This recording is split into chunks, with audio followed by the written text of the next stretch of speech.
Prends une seconde, repense au premier téléphone que tu as eu. Il y a de fortes chances que c'était celui-là. Un Nokia, indestructible. Une autonomie d'une semaine.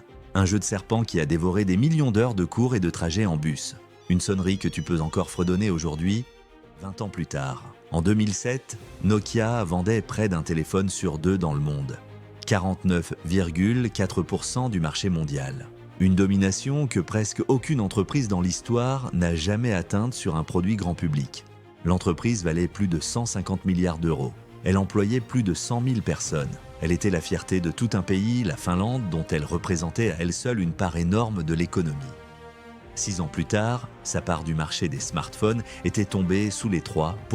Et sa division téléphone, celle qui avait fait sa gloire, celle qui était dans la poche de la moitié de la planète, était vendue à Microsoft. Ce qui est arrivé à Nokia n'est pas une histoire de malchance. C'est l'histoire d'une entreprise qui a vu le futur arriver, qui l'a vu très clairement et qui a décidé de ne rien faire. Pour comprendre la chute, il faut comprendre l'ascension. Et elle commence dans un endroit improbable. En 1865, un ingénieur des mines nommé Fredrik Idestam construit une usine de pâte à papier sur les rives d'une rivière du sud de la Finlande. Le nom de la rivière et de la ville voisine, Nokia.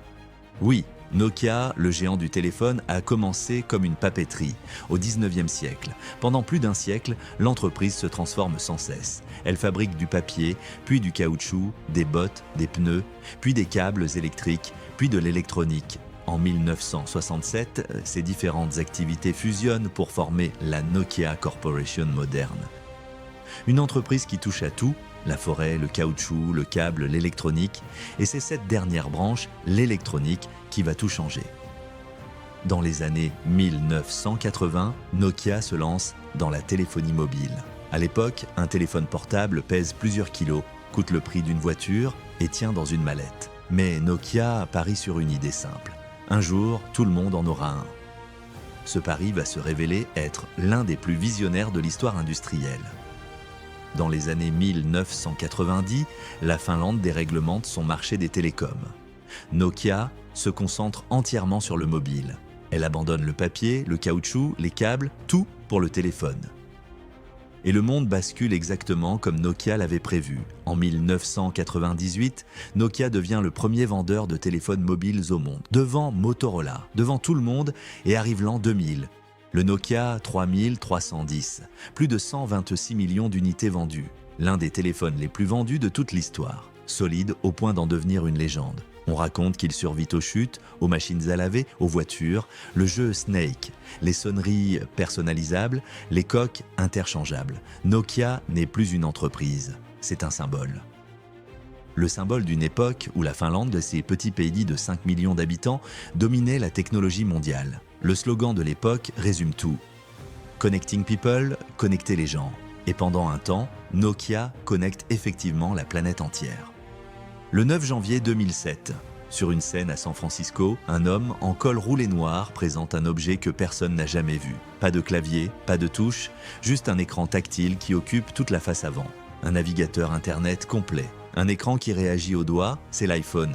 À ce moment précis, la trajectoire de Nokia change. Mais personne chez Nokia ne le comprend vraiment.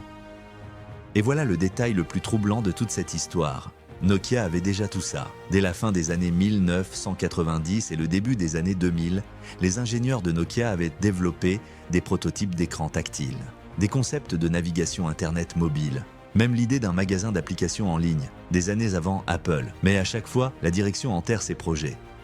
Pourquoi prendre des risques? Nokia domine le marché. Les téléphones à touche se vendent par centaines de millions. Le système d'exploitation maison, Symbian, fonctionne. Les profits sont énormes. Changer, c'est risquer de casser une machine qui tourne parfaitement. C'est exactement le raisonnement qui va tuer l'entreprise. Parce qu'en 2008, un an après l'iPhone, Google lance Android. Un système d'exploitation gratuit, ouvert, que n'importe quel fabricant peut utiliser. Samsung, HTC, LG s'y précipitent. En 2 ans, le monde du téléphone se réorganise complètement autour de 2 écosystèmes, iOS d'Apple et Android de Google. 2 écosystèmes construits autour des applications, du tactile, de l'Internet mobile. Et Nokia continue de s'accrocher à Symbian, un système conçu pour des téléphones à touche, lent, compliqué à utiliser, incapable de rivaliser avec la fluidité de l'iPhone ou la souplesse d'Android. Les ingénieurs le savent. Ils alertent. Ils proposent des alternatives. La direction n'écoute pas. Nokia avait vu le futur et Nokia avait choisi le présent. En 2010, Nokia comprend enfin qu'elle est en train de couler. Les ventes de smartphones s'effondrent face à Apple et Android. La marque, autrefois synonyme de modernité, commence à sembler dépassée. Vieille, l'entreprise nomme un nouveau directeur général. Un homme venu de l'extérieur. Le premier nom finlandais à diriger Nokia. Son nom, Stephen Elop. Il vient de Microsoft. En février 2011, Elop envoie une note interne à tous les employés de Nokia.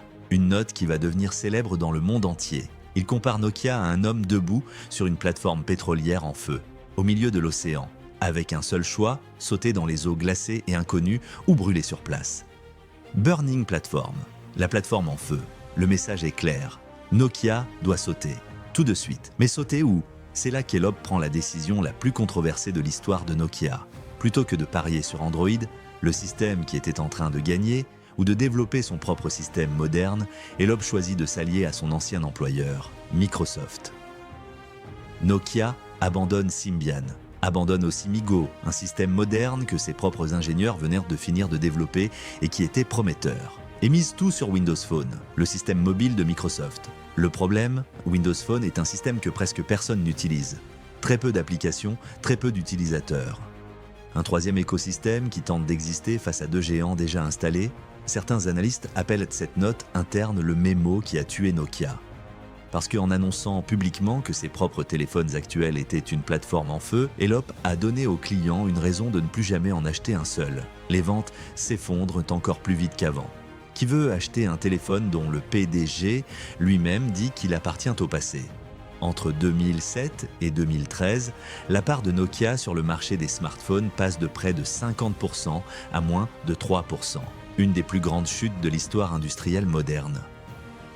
En septembre 2013, l'inévitable arrive. Microsoft annonce le rachat de la division téléphone de Nokia, toute la branche qui avait fait la gloire de l'entreprise. Le prix, 5,44 milliards d'euros. Pour remettre ce chiffre en perspective, au sommet de sa puissance, Nokia valait plus de 150 milliards d'euros. Sa division téléphone, le cœur de son empire, est vendue pour une fraction de cette valeur. Le rachat est finalisé en avril 2014. Stephen Elop, l'homme venu de Microsoft, qui avait misé tout Nokia sur Microsoft, retourne chez Microsoft avec la division qu'il a vendue. Beaucoup, en Finlande, y voient une trahison. Un homme placé à la tête de Nokia qui aurait, selon ses détracteurs, préparé l'entreprise à être absorbée par son ancien employeur. Elop a toujours nié. Il a affirmé avoir pris les seules décisions possibles pour sauver ce qui pouvait l'être. La vérité est probablement plus simple et plus triste. Nokia avait déjà perdu la guerre des smartphones bien avant l'arrivée d'Elop. Et l'histoire ne s'arrête pas là. Microsoft, qui avait acheté Nokia pour 5,44 milliards, échoue complètement à relancer la marque. Windows Phone ne décolle jamais. En 2015, Microsoft passe une dépréciation de plus de 7 milliards de dollars sur l'acquisition, plus que ce qu'elle avait payé, et licencie des milliers d'anciens employés de Nokia. En 2016, Microsoft revend ce qui reste de la marque de téléphone Nokia. Le prix, 350 millions de dollars. L'acheteur est une entreprise finlandaise nouvellement créée, HMD Global, fondée par d'anciens cadres de Nokia. La boucle est débouclée. La marque revient en Finlande, mais ce n'est plus le même Nokia. L'histoire de Nokia est souvent racontée comme celle d'une entreprise qui n'a pas vu venir l'iPhone. C'est faux. Nokia a vu venir l'iPhone, mieux, Nokia avait conçu, des années à l'avance, presque tout ce qui allait faire le succès du smartphone moderne. L'écran tactile, l'Internet mobile, l'idée du magasin d'applications. Le problème de Nokia n'était pas un manque de vision, c'était un excès de réussite. Quand une entreprise domine un marché à près de 50%, quand elle gagne des milliards chaque trimestre, quand ses produits sont dans la poche de la moitié de la planète, il devient presque impossible de tout remettre en question. Pourquoi saboter un produit qui rapporte des fortunes pour parier sur un produit incertain qui pourrait cannibaliser ses propres ventes? C'est ce qu'on appelle le dilemme de l'innovateur. Les entreprises ne meurent pas parce qu'elles font de mauvais choix. Elles meurent parce qu'elles continuent de faire les choix qui les ont rendues riches, longtemps après que le monde a changé.